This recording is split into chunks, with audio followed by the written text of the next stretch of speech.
안녕하세요. 여러분의 삶이 눈부시게 빛나길 바라는 루나 펄스입니다. 오늘 소개해 드릴 책은 오늘도 우울증을 검색한 나에게입니다. 지은이는 김한준, 오진승, 이재병. 펴낸 곳은 카시오페아입니다. 이 책은 75만 유튜브 닥터 프렌즈의 오진승 정신과 전문의와 이재병, 김한준이 함께 쓴 우울증의 핵심만을 정리한 책입니다. 우울이 찾아왔을 때 우리는 자신을 위해 무엇을 해야 할까요? 우울증에 대해 사람들이 가장 궁금해하는 이야기, 꼭 알아야 하는 핵심 정보와 증상부터 원인 해결까지 우울에서 벗어나기 위한 최소한의 마음 치유 지식이 담긴 책입니다. 책은 얇지만 속은 알찬 우울증의 모든 것을 담은 이 책이 우울증으로 힘들어하는 자신, 주변인 모두에게 큰 힘이 되길 바랍니다. 정신과 전문의가 알려주는 한 권으로 보는 우울증의 모든 것. 오늘도 우울증을 검색한 나에게입니다. 책의 내용 중에서 일부 소개해 드리겠습니다.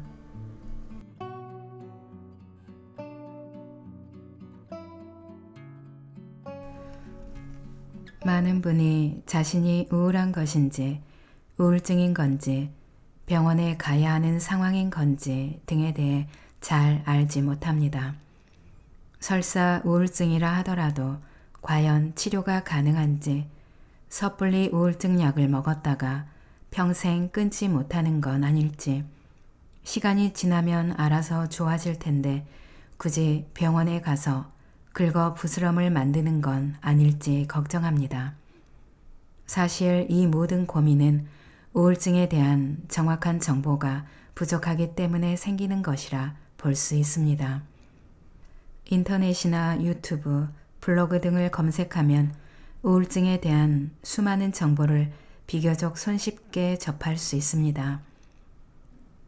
그러나 우울증 진단 기준만 나열한 피상적 정보, 이런 증상이 있으면 우울증이라고 하더라 식의 떠도는 이야기, 보편적인 경우가 아닌 개인의 경험을 바탕으로 한 비전문가가 전하는 부정확한 내용들을 더 많이 보게 될 것입니다.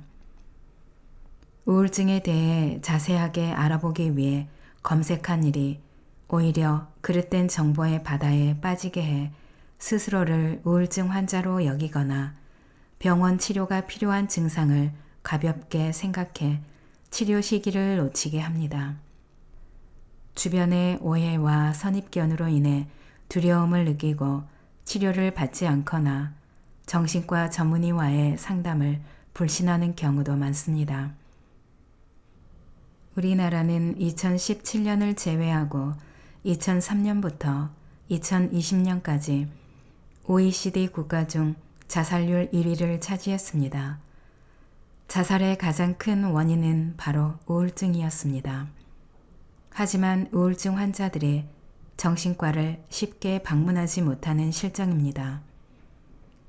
세계 최고의 자살률을 기록한 나라에서 항우울제의 인구 1000명당 하루 처방량은 고작 21DID입니다. OECD 평균인 64.3DID의 3분의 1 수준이지요. 이는 많은 사람들이 정신과 치료에 대한 오해와 편견으로 그 문턱을 넘어서지 못해 생긴 결과가 아닐까 생각합니다. 그렇다면 정신과 전문의로서 무엇을 할 수 있을까? 오랜 고민 끝에 우울증에 관한 정보를 핵심적으로 정리해 펴내는 것이 급선무라고 생각했습니다. 왜 우리는 우울증에 걸릴까요? 어느 수준이어야 우울증이라고 할 수 있을까요? 우울증 치료가 필요한 상태는 어떠하고 비슷한 증상을 가진 사람은 어떤 일상을 보내고 있는지, 어떤 과정을 통해 우울증 진단을 받고 치료를 받는지, 극복하기 위해서는 스스로 어떤 노력이 필요한지 등 이 책에서 우울증의 모든 걸 가장 쉽고 자세하게 알려주고자 합니다.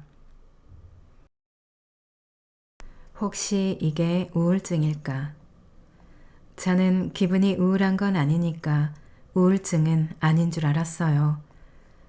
진료실에서 자주 듣는 말입니다. 우울사파의 진단 기준에 따르면 우울증을 진단하는데 반드시 우울감이 있어야 하는 건 아닙니다. 면담 초반에는 부인하던 우울감을 면담 과정에서 표정이나 행동을 통해서 드러내는 경우도 많고, 소아 청소년 환자들은 우울감보다 분노 조절의 어려움이나 지속적인 과민함이 우울증의 주요 증상이 되기도 합니다.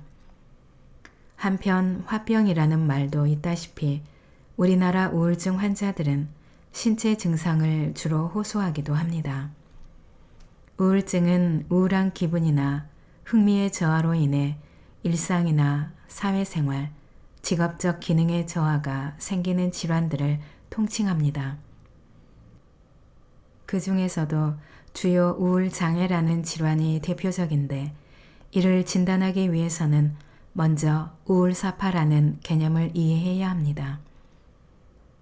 우울사파란 기분이 우울해지는 동시에 정신과 행동에 문제가 생기는 시기를 뜻합니다. 그림과 같이 우울사파에 속하는 증상은 총 9가지입니다. 9가지 증상 중에서 몇 가지만 소개해 드리겠습니다. 1. 우울한 기분. 20세 여성 A씨는 한 달간 대부분의 시간 동안 슬프고 자신에게 아무런 희망이나 미래가 없다고 느꼈다. 가슴이 텅 비어 있는 것 같고 자주 눈물을 흘렸다. 보통 하루 중 대부분, 그리고 매일 지속되는 우울한 기분을 말합니다. 스스로 주관적으로 느끼는 기분인 경우가 대부분이며 눈물을 흘리는 등의 모습을 보입니다. 2. 흥미나 즐거움의 상실. 23세 남성 B씨는 평소 좋아하던 컴퓨터 게임과 농구의 재미를 느끼지 못하고 친구들이 불러내도 나가지 않을 변명거리를 찾는다. 주변 사람들이 B씨가 취미 활동에 무관심해졌다는 걸 알게 됐다. 거의 또는 모든 일상 활동에 흥미나 즐거움을 느끼지 못합니다. 이전에 즐기던 취미나 관심사에 대해서도 흥미가 떨어지고 성적 관심이나 욕구가 떨어지기도 합니다. 3. 식욕이나 체중의 변화. 25세 남성 C씨는 최근 입맛이 없어졌다. 배가 고파도 음식 냄새만 맡으면 속이 안 좋고 먹는다 하더라도 억지로 먹는 기분이었다. 체중이 1개월 사이 5kg 넘게 줄어들었다. 32세 여성 C씨는 배가 고프지 않은데도 달콤하거나 탄수화물 외에 과자를 부쩍 자주 찾게 됐다. 체중이 1개월 사이 3kg 이상 늘어났다. 다이어트 등 체중 조절을 하지 않는 상태에서 식욕 저하로 인해 체중이 감소하거나 반대로 식욕이 증가해 체중이 증가하기도 합니다. 4. 불면이나 과다 수면. 35세 남성 D씨는 잠드는데 평소보다 2시간 이상 늦어지는 경우가 많았다. 잠에 겨우 들더라도 꿈을 자주 꿨고 자다가 깨면 다시 잠들지 못해 밤을 새기 일쑤였다. 거의 매일 불면이나 과다 수면이 발생합니다. 불면에는 처음부터 잠에 들지 못하거나 잠에서 깨고 다시 잠들지 못하는 경우를 모두 포함합니다. 다만 식욕과 수면의 변동은 같은 주요 우울 장애로 진단되더라도 그 변화에 따라 세부 유형과 쓰이는 약이 다르기에 세심하게 체크해야 합니다. 5. 정신운동의 저하나 초조감. 19세 이 양은 이틀 전부터 가만히 앉아있지 못할 정도로 안절부절 못했다. 주변을 서성이고 손을 쥐락펴락하거나 자신의 손톱이나 옷, 물건을 만지작거리거나 잡아당겼다.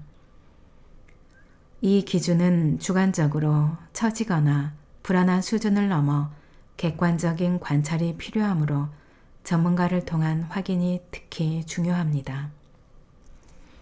6. 피로나 활력의 상실. 40세 여성 F씨는 특별히 운동을 하지 않았는데도 몸이 피곤해진다. 설거지나 빨래 등 평소 하던 집안일을 할 때도 시간이 2배나 걸리고 힘없이 나른하다. 거의 매일 피로하고 지친 날들을 보냅니다. 평소 하던 일도 이전보다 시간이 더 지연되고 일의 능률도 떨어지게 됩니다. 7. 무가치감 또는 죄책감. 50세 남성 G씨는 최근 고등학생 시절 공부를 열심히 하지 않아 자신이 별 볼 일 없는 사람이 된 것 같다며 자책했다. TV에서 아프리카 구호단체에 대한 광고를 보며 세계의 빈곤층에 자신이 도움되지 못했다며 심한 죄책감을 느꼈다. 단순한 자책이나 죄책감을 넘어 비현실적일 정도로 과도하고 부적절한 죄책감이 동반돼 있는지 확인해야 합니다. 8. 사고력, 집중력의 저하.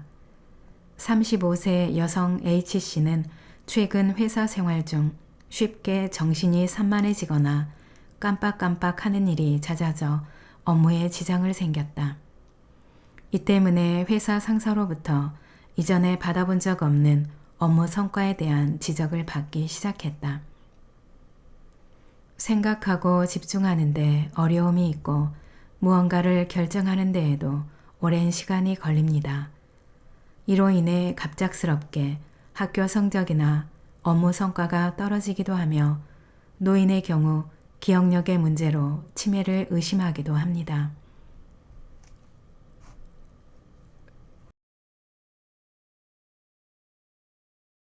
우울에는 다양한 이유가 있다. 우울증의 원인에 대해 여러 가지가 나와 있는데요. 이 중에서 몇 가지만 간단히 소개하겠습니다. 유전적 원인. 우울증은 유전성이 높은 질환입니다. 스탠포드 의대 정신과 교수 더글러스 레빈스는 우울증의 유전성은 40에서 50%에 이른다고 말합니다. 암 중에서도 유전성이 높다고 알려진 유방암의 유전성이 5에서 10%, 대장암이 5에서 15%로 추정되는데 그에 비해서도 상당히 높은 수준의 유전성을 보입니다. 환경적 원인. 우울증을 유발할 수 있는 환경적 요인은 매우 다양합니다. 경제적 문제, 직장 업무 및 대인관계, 교우관계, 가족 내 갈등, 건강 문제, 사랑하는 대상의 상실 등 하나하나 열거하기도 어려울 정도로 많은 것들이 우울증의 원인이 될 수 있습니다.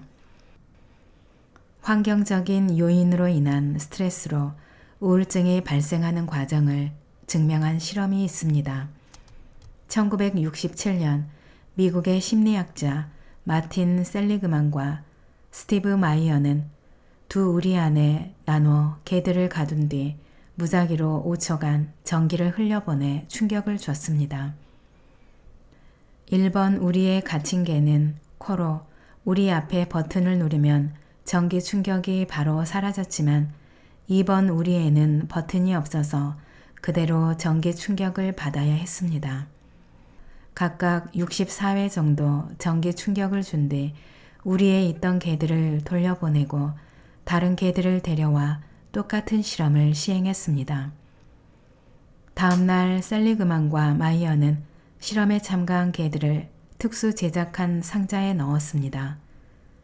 가운데 큰 칸막이를 두고 2개의 구역으로 분리한 뒤 한 구역에는 고음과 함께 전기 충격이 발생하게 제작했고 다른 구역에는 전기 충격이 없게 설계했습니다. 그리고 개들을 모두 전기 충격이 발생하는 구역에 놓았습니다. 하루 전날 버튼을 눌러 전기 충격을 피할 수 있었던 개들은 모두 전기 충격이 없는 다른 구역으로 이동했지만 전날 버튼이 없어 전기 충격을 견뎌야 했던 개들의 3분의 2는 아무것도 하지 않고 그대로 그 자리에 남아 전기 충격을 견디고 있었습니다. 즉, 전날 64번의 전기 충격을 겪은 개들은 자신들이 어떤 행동을 해도 전기 충격이 온다고 믿게 됐고, 이러한 믿음은 다음 날에 바뀐 상황에서도 계속됐습니다. 전기 충격을 견딘 개들이 보인 모습이 바로 학습된 무기력감입니다. 개인이 회피하거나 극복할 수 없는 부정적인 환경에 지속적으로 노출되면 어떠한 시도나 노력도 현재 상황을 바꿀 수 없다고 결론 지으면서 무기력해지는 현상입니다. 다시 말해 환경적 요인으로 인한 스트레스가 지속될 때 개인의 노력으로 이를 회피하거나 해결하기에 한계를 느끼면 그 사람은 학습된 무력감을 느끼고 이로부터 헤어나오지 못해 우울증에 빠지게 된다는 이론을 실험으로 입증한 것입니다. 저자는 이 실험에서 또 하나의 사실을 주목했습니다. 첫날 전기 충격이 있을 때 버튼을 눌러 고통을 피한 개들은 다음날 반복된 전기 충격을 상자의 다른 구역으로 피하는 능동적인 방법을 통해 극복했다는 점입니다. 즉, 스트레스를 무조건 참지 않고 해결 방법을 모색한 끝에 학습된 무기력감, 즉 우울증을 피할 수 있었습니다. 만약 후속 실험이 이루어졌다면 이 개들은 어떻게 행동했을까요? 아마 다양한 방법을 모색하면서 전기 충격을 피하려고 했을 것입니다. 과거의 긍정적 경험이 스트레스로부터 벗어나려는 동기부여가 되는 동시에 용기를 주지 않았을까요? 학습된 무기력감이 아니라 학습된 긍정성이라고 볼 수 있을 것 같습니다. 그래서 우울증에 신속하고 올바른 치료가 중요합니다. 우울증으로 힘들어하던 환자가 약물 치료와 상담 치료를 받는 동시에 운동이나 모임 참여, 취미 활동 등 노력을 병행한다면 더욱 빠르게 회복될 것입니다. 한번 우울증을 이겨낸 긍정적 경험을 갖게 되면 설사 우울증이 다시 오더라도 과거의 긍정적 경험을 떠올리며 빠르게 우울증을 극복할 수 있습니다. 마치 이전에 자전거를 잘 탔던 사람이 오랫동안 자전거를 타지 않았어도 몇 번 고생하면 곧 익숙하게 타는 것처럼 말입니다. 우울증은 무의식적 분노가 자신에게 향한 것. 정신분석의 아버지 지그문트 프로이트. 프로이트는 우울증을 무의식적인 분노가 자신을 향하면서 발생한 현상이라고 해석합니다. 환자는 사랑하는 대상을 상실하면서 슬픔을 느끼지만 동시에 자신을 두고 떠난 대상에 대해 분노를 느낍니다. 그러나 분노의 감정이 향할 대상은 이미 떠나서 존재하지 않기 때문에 갈 곳을 잃은 환자의 분노는 자신에게 향합니다. 마치 부메랑처럼 말입니다. 스스로를 비난하고 자책하고 죄책감을 느끼게 되면서 자존감이 떨어지고 자아의 기능이 약해지면서 결국 우울증이 온다는 이론입니다. 물론 이 모든 과정은 무의식으로 진행되기 때문에 환자는 자각할 수 없습니다. 또 프로이트는 인간의 발달 단계를 연령에 따라 구강기, 학문기, 남근기, 잠복기, 생식기 등 5단계로 나눴는데 0에서 1세의 구강기에서 부모로부터 올바른 욕구 충족이 이루어지지 못한 사람은 구강기에 고착되고 비관적인 성격이 형성되는 경우가 많아 우울증이 발생할 가능성이 높다고 했습니다. 또한 남근기에서 주로 형성되는 초자아가 지나치게 강력하게 형성된 경우 스스로를 엄격하게 다루어 죄책감을 느끼는 경우가 많아지고 이러한 죄책감이 우울증으로 이어질 가능성이 높다고 주장했습니다. 스스로 우울증 극복하는 법 1. 수면 20대 대학생 A씨는 코로나로 인한 비대면 수업 증가로 고립감이 늘면서 일상에서의 흥미저하, 심한 무기력감으로 병원에 방문했다. 외출할 일이 줄어들어 생활이 불규칙해지면서 밤낮이 바뀌었고 오후에 일어나면 스스로 한심하다는 생각이 들면서 해야 하는 일도 자꾸 미루는 습관이 생겼다. 정신과 의사의 권유로 A씨는 수면 패턴을 맞추려고 노력했다. 수면제를 복용하면서 잠드는 시간은 조금 빨라졌으나 아침에 일정한 시간에 기상하는 것이 굉장히 어려웠다. 그래도 일주일에 한두 번이라도 스스로 정한 시간에 일어나는 날은 기분이 왠지 모르게 좋았고 그동안 밀렸던 집안 청소나 리포트 등도 오전에 시작했다. 수면 패턴이 점점 규칙적으로 되면서 스스로 현재 상황을 통제하고 있다는 생각에 무기력감도 좋아져서 전보다 이것저것 계획을 세우면서 일상생활에 즐거움을 느끼기 시작했다. 우선 정신건강도 신체 건강과 같이 기본부터 지키는 것이 중요합니다. 잘 먹고 잘 자고 충분한 휴식과 운동과 같이 규칙적인 일상을 영위하는 것이 정신 건강을 건강하게 유지하는 데 도움이 됩니다. 수면과 식욕은 환자들을 진료할 때마다 정신과 의사들이 질문하는 중요한 정신건강 지표들입니다. 부족한 수면 시간은 업무 집중력과 효율을 떨어뜨리고 기분에도 부정적인 영향을 미칩니다. 편안하고 안정된 수면은 우리 몸을 긴장시키고 피로하게 하는 신경계를 안정시키고 뇌 기능을 회복하는 데 도움이 됩니다. 업무가 많거나 바쁠 때 우리는 일을 다 마치고 시간이 남으면 휴식을 하거나 식사를 하겠다는 생각을 합니다. 업무가 길어질 것으로 예상이 된다면 중간에 휴식 시간을 먼저 확보하고 일을 진행하는 것이 정신 건강에 도움이 됩니다. 일정한 시간에 잠이 들고 일정한 시간에 기상하는 습관만으로도 기분이 나아지고 의욕이 생겼다는 환자들도 정말 많이 봤습니다. 저희도 마음 컨디션이 좋지 않을수록 자정 이전에 잠을 자려고 노력을 합니다.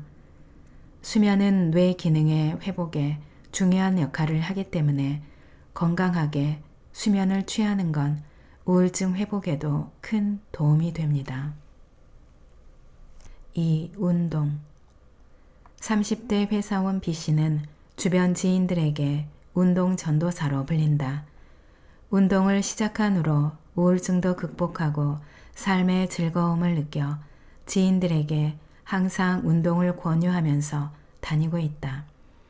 B씨는 사소한 고민이나 걱정이 꼬리에 꼬리를 물면서 우울증을 느낄 때가 많았는데 운동을 시작하면서부터는 적어도 운동하는 동안에는 그런 생각들을 하지 않아서 전보다 우울감을 느낄 때가 적어졌다.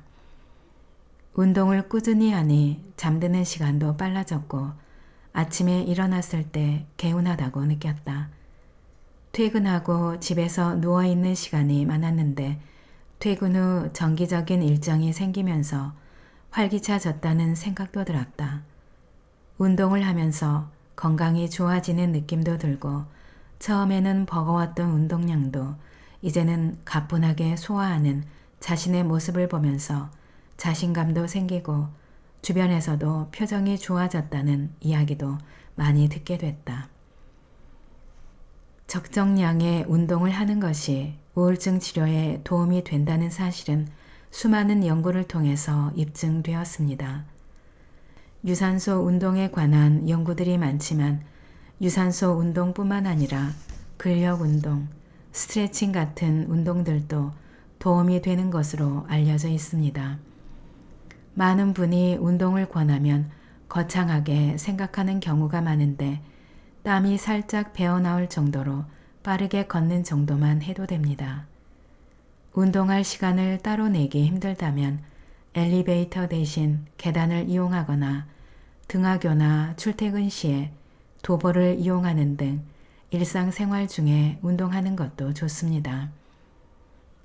무엇보다 중요한 건 운동의 강도가 강하거나 운동 시간이 길지 않더라도 정기적이고 꾸준한 운동이 우울증 회복과 자존감을 높이는 데 도움이 된다는 사실입니다. 4. 감정 일기. 사건. 오늘 아침 회사에 지각을 해서 부장님한테 잔소리를 들었다. 감정. 하루 종일 화가 났다. 생각. 잔소리를 들어서 화가 났다기보다는 요즘 들어 제대로 하는 게 하나도 없는 나에게 화가 난 것 같다. 사회생활을 하면서 억누르고 무시한 내 감정을 여유를 가지고 차분히 들여다보는 것도 중요합니다. 내가 지금 어떤 감정인지를 알아야 내가 어떤 일을 좋아하고 싫어하는지, 어떤 사람을 좋아하고 또는 불편해하는지 알 수 있습니다. 내가 행동하고 앞으로 나아가는 방향을 정하는 데 있어 감정이 중요한 역할을 합니다. 부정적이고 불편한 감정을 애써 외면하기보다는 내 진짜 감정을 바라보고 적절하게 표현하는 것이 건강하게 살 수 있게 합니다. 오늘 하루 있었던 일과 그에 대한 감정들을 기록하는 감정 일기를 쓰는 것이 내 감정을 객관화해 볼 수 있도록 도움을 줍니다. 이렇게 정리된 내 일상과 감정들을 가족이나 친구들과 나누고 서로 소통하며 공감하는 건 심리적 안정감에 긍정적인 영향을 줄 수 있습니다. 우울증을 앓게 되면 내 생활에 변화가 생기게 됩니다. 수면 리듬이 깨지고 활동량이 적어지고 집에서 지내는 모습들도 늘어납니다. 식습관도 불규칙하고 스트레스를 풀기 위해서 폭식을 하거나 배달 음식, 야식 등을 먹는 경우가 많습니다. 이런 일상생활의 변화는 스스로를 더 자책하게 만들고 우울증을 더 심하게 만듭니다. 상호 간에 악영향을 주고받기 때문에 수면이나 운동, 식습관을 변화시키는 것만으로도 우울증 극복에 큰 도움이 될 수 있습니다. 우울증은 무기력감, 피로감, 집중력 저하 등의 증상을 일으켜서 이런 변화를 가져오기가 절대 쉽진 않겠지만 작은 변화라도 꾸준히 유지할 수 있다면 기분 증상은 지속해서 호전이 될 것입니다. 사랑하는 사람이 우울증으로 힘들다면 사실 우울증이 있는 사람한테는 해주는 말보다 하지 않아야 되는 말이 더 많습니다.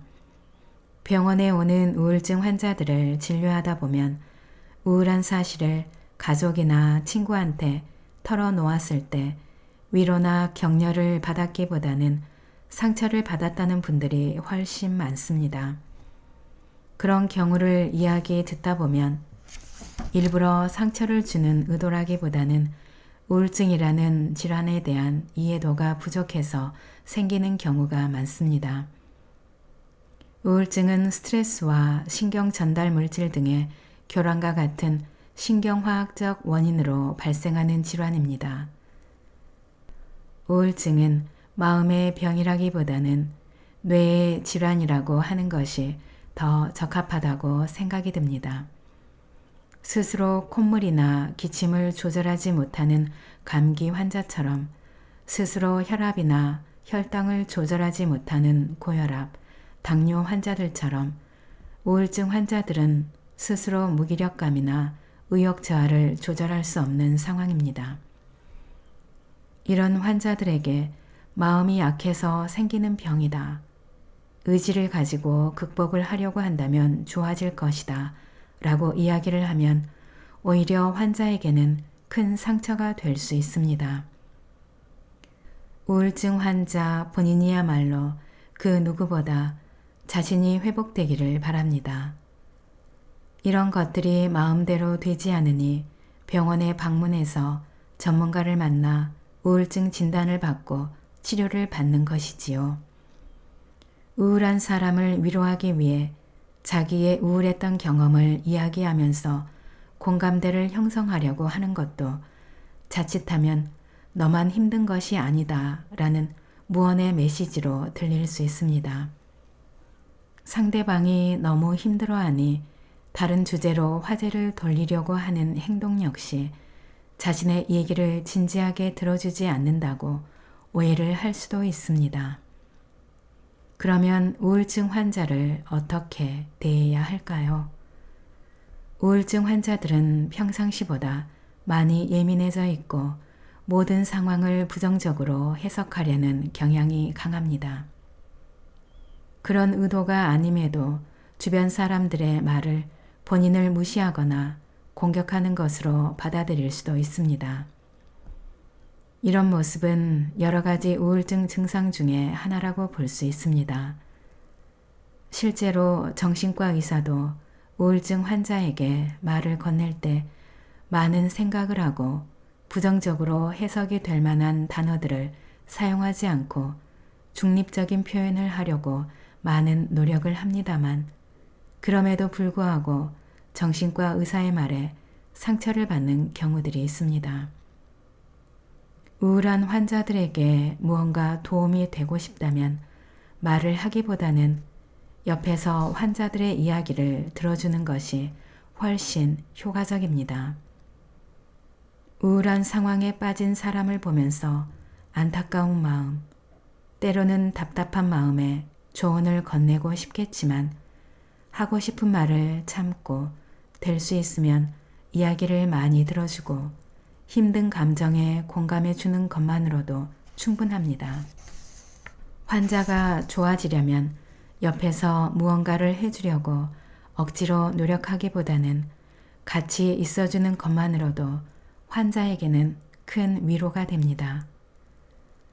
만약 우울증에 빠진 사람이 혼자 있고 싶어 한다면 억지로 함께 있으려고 하기보다는 힘들 때는 언제든 연락하라고 해준다거나 함께 있고 싶으면 가겠다고 말해보세요.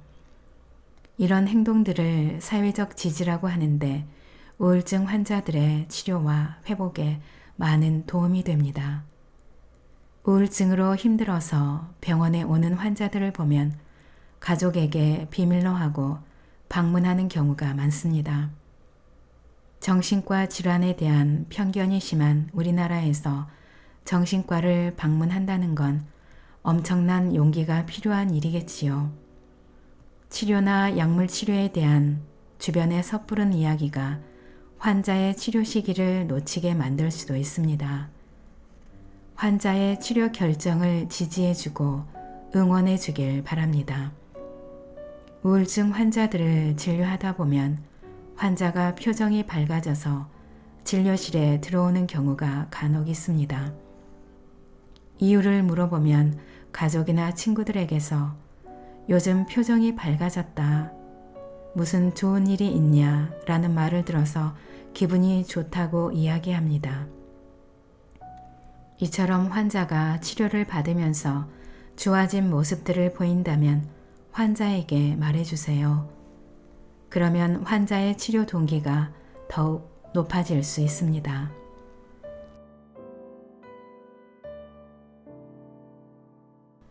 낭독은 여기까지입니다. 여러분의 구독과 좋아요, 댓글은 저에게 큰 힘이 되는 거 아시죠? 오늘도 끝까지 들어주셔서 감사합니다.